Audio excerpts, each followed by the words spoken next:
Hello, everyone. Grandma Dee here. I'm so happy that you were able to be here today to sit with me while we read a story. Today, we're going to read a wonderful book called Butterflies Under Our Hats, written by Sandy Eisenberg Sasso. She is also the author of God's Paintbrush and Cain and Abel. This book is available on Amazon. And I am not an affiliate. I gain nothing if you make a purchase, but I will put a link in the notes below for you to be able to purchase this lovely book for yourself. So, if you're tucked into bed, or if you're sitting with a friend, or sitting on someone's lap anxiously waiting for the book to start, let's get started. So, today's book again is Butterflies Under Our Hats.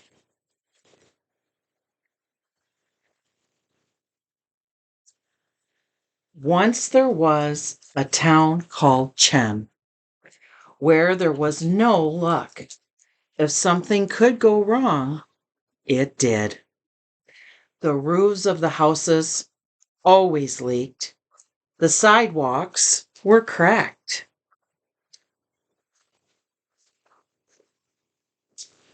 The gardens grew only weeds. Nothing was ever right.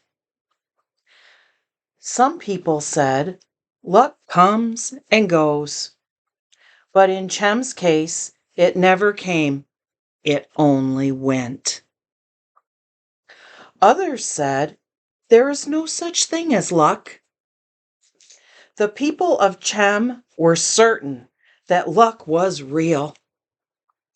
And somewhere they had lost it.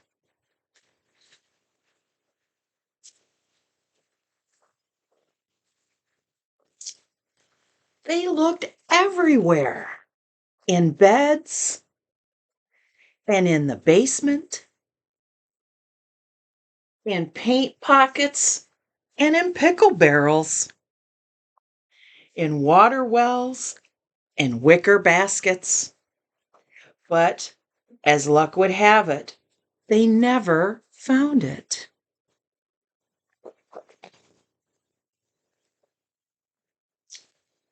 We never have any luck, they sighed. And so they gave up. They stopped building houses, delayed repairing sidewalks, and quit planting gardens. What do you think would happen if they stopped planting gardens?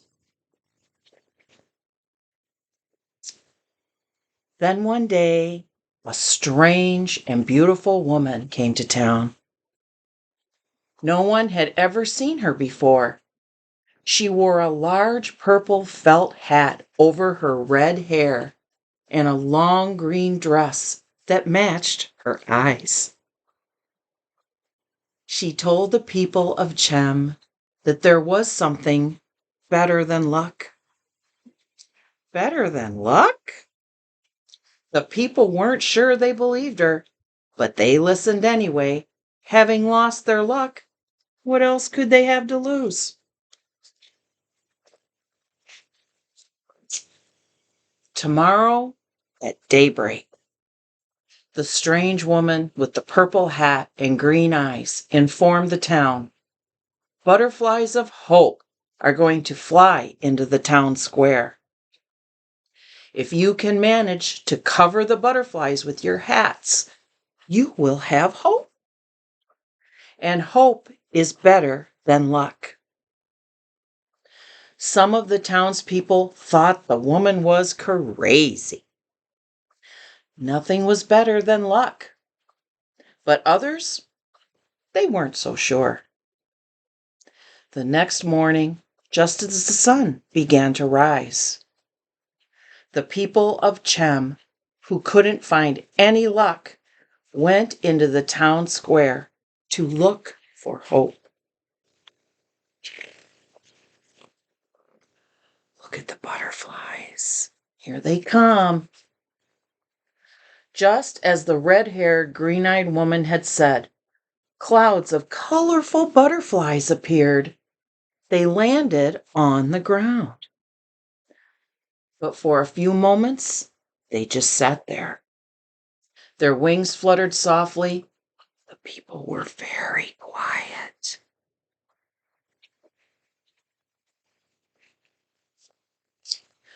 They gently placed their hats over the butterflies. There were silk top hats and woolen caps, black berets, and bonnets with bows. There were felt fedoras and high hats with pink polka dots. There were fancy fur hats and silly straw hats with feathers, all covering the town square. "We have it!" they exclaimed. "Now we have hope!" But just as they said those words, it began to rain. The drizzle became a downpour, and suddenly the people needed their hats. One by one, they took their silk top hats and woolen caps, their black berets and bonnets with bows, their felt fedoras and high hats with pink polka dots, their fancy fur hats and their silly straw hats, even the ones with feathers. There's the one with the polka dots and the little straw hat.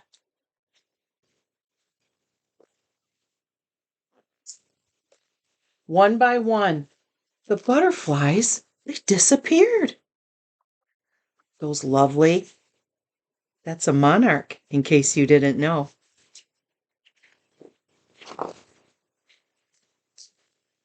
They watched as the last person lifted his hat, and the very last butterfly flapped its wings and rose into the sky. "Now, not only don't we have any luck," they sighed, "but we have lost all hope as well."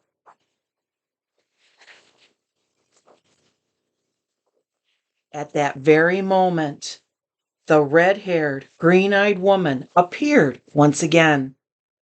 Her large-brimmed purple hat collected the raindrops and kept her hair dry.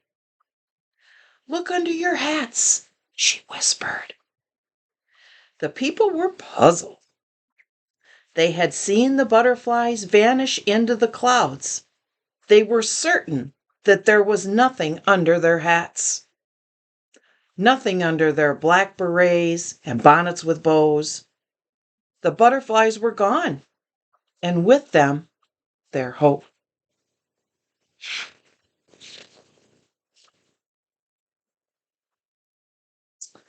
As quickly as the rains had come, they stopped, and the people lifted their hats, their fancy fur hats and silly straw ones with feathers, and looked inside. Just as they had thought, there were no butterflies. "Look," they showed the mysterious woman. "Nothing. There is nothing under our hats." "Look again," she whispered, then disappeared.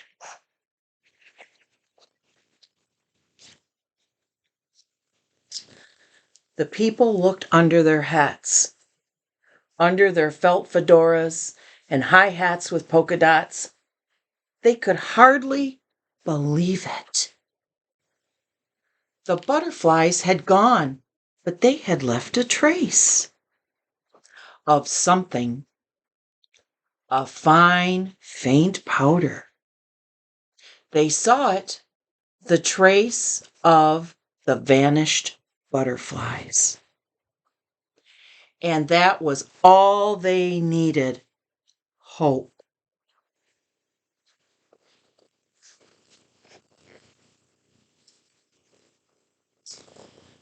The people of Chen started building houses, repairing sidewalks, and planting gardens.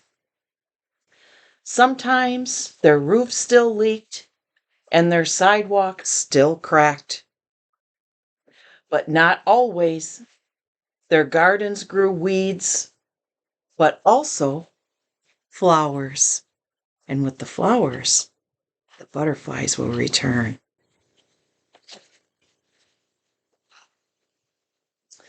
The people of Chen no longer looked for luck. They found it. They found something much better.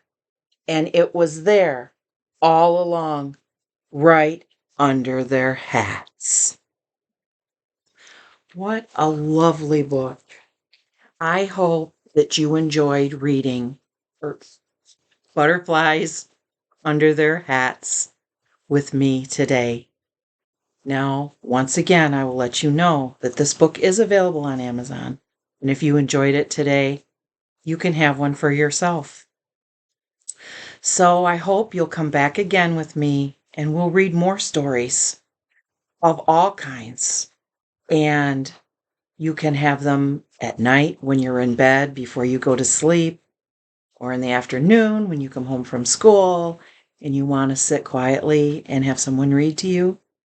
Grandma D is always here. I'll see you again soon. Thanks for stopping by. Bye-bye.